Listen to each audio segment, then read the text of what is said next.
According to the GDP growth scenario released by the representative of the Ministry of Planning and Investment, Vietnam could achieve a conservative 5.12% increase in the first quarter, a surge of over 7% in the second quarter, bringing the GDP growth of the whole year to 6.5%.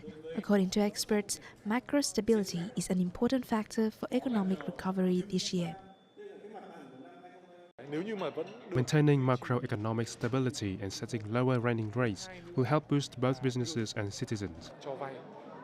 Notably, in 2021, 3 laws will take effect at the beginning of the year, namely the investment law, the enterprise law, and the securities law.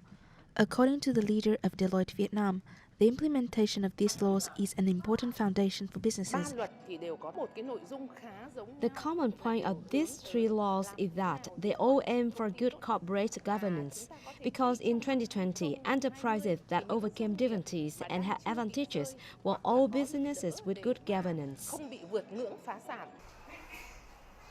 In 2020, despite the global economic crisis affected by the COVID-19 pandemic, Vietnam's economy still maintained stability and positive growth.